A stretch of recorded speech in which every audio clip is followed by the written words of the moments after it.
Hai semuanya, pada video kali ini kita akan bahas video bahasan lanjutan pada mata kuliah logika matematika. Topiknya seputar apa ya? Apakah masih seputar tabel kebenaran atau berupa apa tuh? Nah, topik yang akan kita bahas masih ada kaitannya dengan tabel kebenaran. Namun lebih tepatnya, topik yang akan kita bahas yaitu penarikan kesimpulan dengan metode inferensi. Lah, topiknya baru lagi. Apakah ini lebih sulit atau lebih mudah? Nah, untuk mengetahui lebih lanjut, mari kita belajar bersama, kita sharing ya. Seperti biasa, mari kita belajar edukasi bersama Tiara. Jadi pada dasarnya, untuk penarikan kesimpulan dengan metode inferensi, kita bisa mengambil sebuah kesimpulan apakah dari sebuah argumen logika itu bisa kita katakan valid dan tidak, dan ada beberapa metode inferensi yang bisa membantu kita dalam penarikan kesimpulan. Apa saja? Mari kita bahas. Nah, kita akan mengenal dulu ya metode inferensi itu apa. Jadi metode inferensi itu adalah cara penarikan kesimpulan dari sejumlah premis atau pernyataan yang dianggap benar untuk memperoleh proposisi baru. Dalam logika proporsional maupun dalam pemrograman berbasis logika, misalnya artificial intelligence atau expert system, inferensi digunakan untuk mencek validitas argumen dan memastikan kebenaran kesimpulan. Jadi kita bisa mendeteksi apakah argumen tersebut kita bisa katakan valid ataupun tidak. Jenis-jenis inferensinya ada 3. Yang pertama ada namanya deduktif ya. Deduktif ini disebut juga dengan penarikan kesimpulan secara pasti dari premis-premis yang ada ya. Contohnya premis pertama yaitu semua manusia fana. Nah, premis kedua adalah Insinyur Soekarno adalah manusia. Maka kesimpulannya adalah Insinyur Soekarno fana gitu. Untuk yang kedua, namanya adalah induktif. Induktif adalah kesimpulan ditarik dari pola atau generalisasi, tetapi kebenarannya tidak mutlak atau bersifat probabilistik. Jadi bisa jadi benar atau bisa jadi salah. Contohnya seperti apa? Misalnya di sini kita punya premis atau argumen di mana burung yang pernah diamati bisa terbang.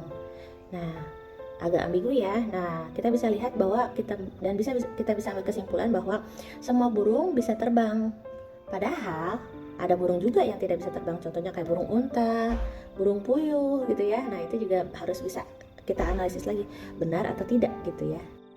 Dan yang ketiga adalah namanya abduktif. Nah, di sini adalah menarik kesimpulan berupa hipotesis yang paling mungkin benar. Hipotesis itu artinya adalah dugaan sementara ya, teman-teman. Nah, contohnya seperti apa? Misalnya premisnya itu adalah halaman rumah basah. Udah aja.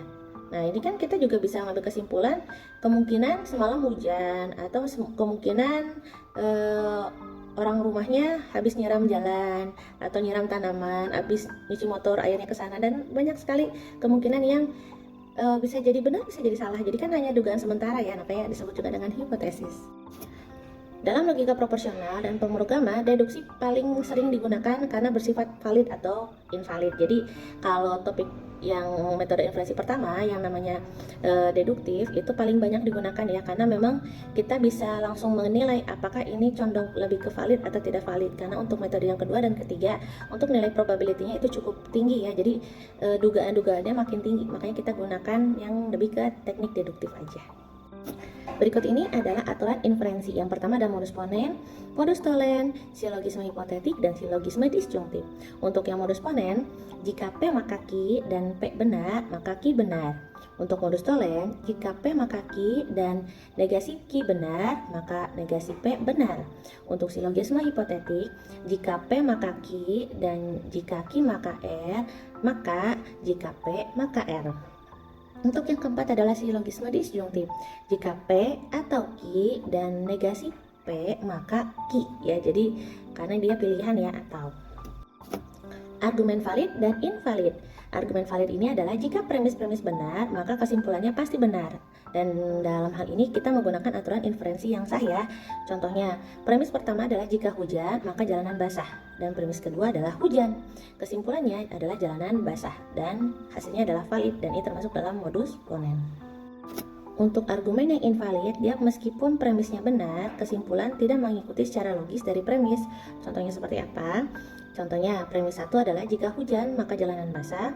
Premis kedua adalah jalanan basah. Kesimpulannya adalah hujan.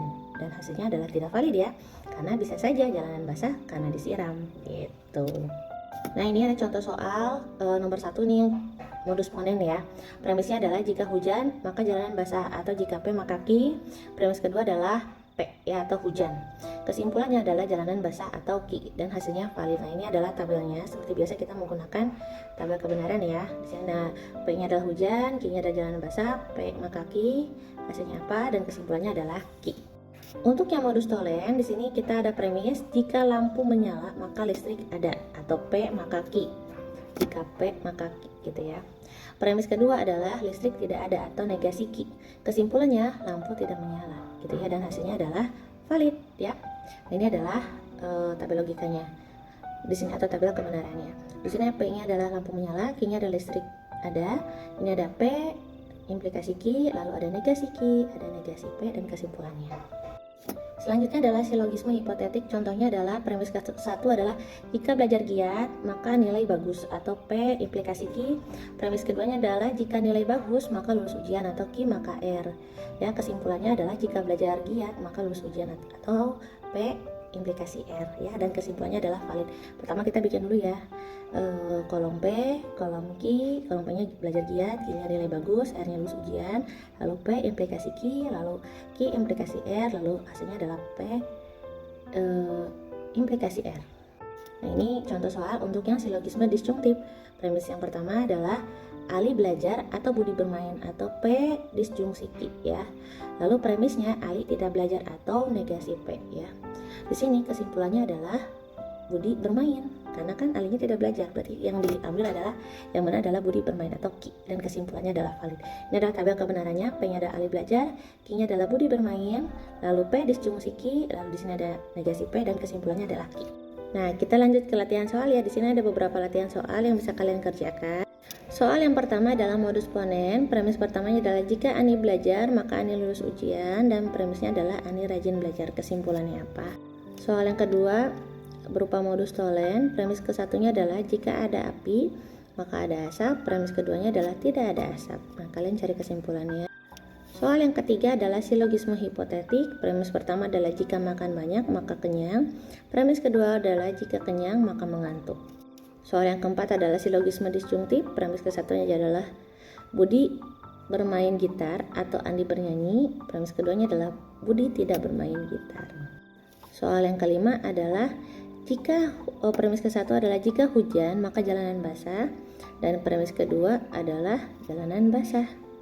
Nah, kesimpulannya adalah hujan. Nah, tentukan apakah kesimpulannya valid atau tidak valid. Soal yang keenam adalah konjungsi. Di sini premis ke-1 Dika belajar, yang premis kedua adalah Dika rajin. Kesimpulannya apa? Soal yang ketujuh adalah disjungsi. Premis ke-1 adalah Sinta pandai atau Wati rajin. Premis kedua adalah Sinta tidak pandai. Kesimpulannya apa? Soal yang ke-8 adalah dilema konstruktif. Premis ke-1 jika belajar maka lulus, dan jika tidak belajar maka mengulang. Premis 2 belajar atau tidak belajar. Soal yang ke-9 adalah reduktio ad absurdum atau kontradiksi. Premis ke-1 adalah jika Andi pintar maka ia mudah paham matematika. Premis kedua Andi pintar tetapi tidak mudah paham matematika. Kesimpulannya apa? Soal yang terakhir adalah argumen kompleks. Premis ke-1 adalah jika dosen hadir maka kuliah berjalan. Premis 2 jika kuliah berjalan maka mahasiswa senang, dan premis 3 adalah dosen hadir. Kesimpulannya apa? Silakan kalian pelajari. Bila mana ada dari soal-soal tersebut ada yang ingin dipelajari dalam video terpisah, silakan share ya. Terima kasih sudah mengikuti video kali ini. Semoga bermanfaat dan salam edukasi. Bye.